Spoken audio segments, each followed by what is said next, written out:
Hi, everyone. I said I was going to bring you some updates as they go from the News 12 team, as far as about the mothers and with the individual that was charged. I'm going to play the first video now. Arrest has been made in connection to the deadly mass shooting that killed 8 children in Shreveport, Louisiana.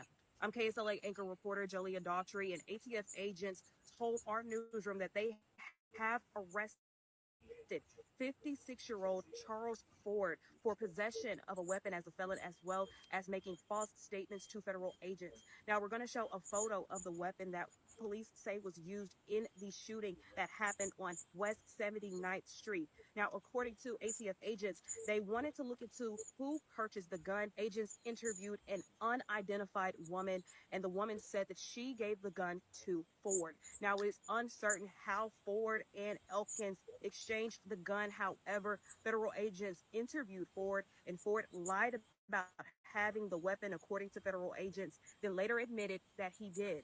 Now, Ford faces up to 15 years in federal prison for the possession charge and up to 5 years in federal prison for the false statement charge, according to ATF agents. In Shreveport, Julia Daughtry, KSLA News 12.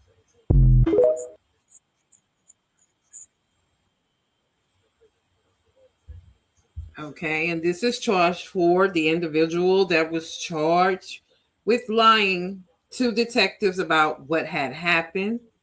I will give you a brief summary of what went on.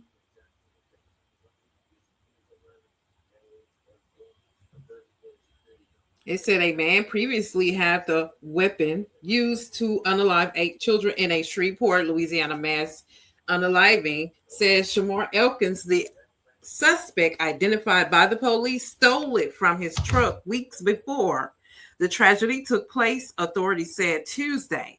Shreveport resident Charles Ford, 56, admitted to believing that Elkins took possession of the assault style rifle after initially lying to investigators, according to the U.S. Attorney's Office for the Western District of Louisiana.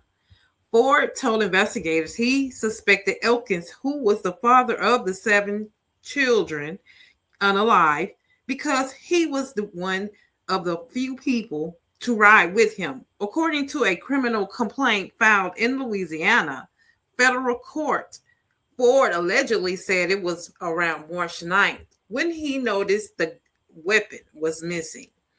Ford said he confronted Elkins about the missing weapon, but when Elkins became offensive, Ford let it go.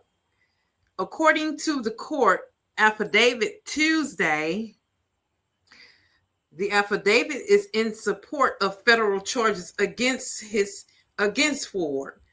He faces charges for being a felon in possession of a firearm and making false statements to federal agents, when both allegedly relating to the weapon that Elkins used to carry out the unaliving, according to the attorney's office. The office said authorities interviewed the person who originally purchased the gun, purchased below, and the person said she gave it to Ford.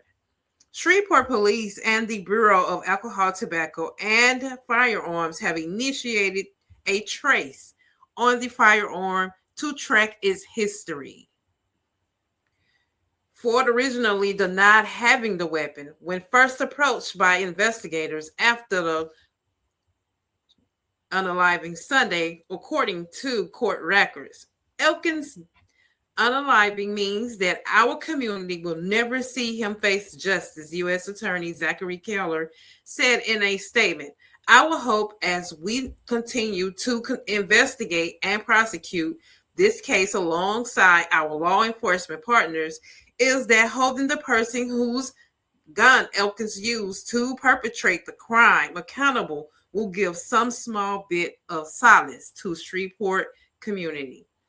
Ford does not currently have an appointed legal representative and is expected to receive a federal public defender, according to federal court records. An attorney who previously represented Ford could not immediately be reached for comment. Efforts to reach Family members of four could not be immediately contacted at other phone numbers associated with him. Elkins died after fleeing a police pursuit. It was not clear whether he was unalived by police who fired or from a self inflicted gunshot, according to police.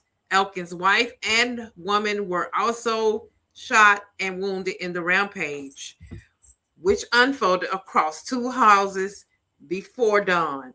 Officials said the children who were unalive, 3 boys and 5 girls, ranged in age from 3 to 11. And so I will give you guys some good news.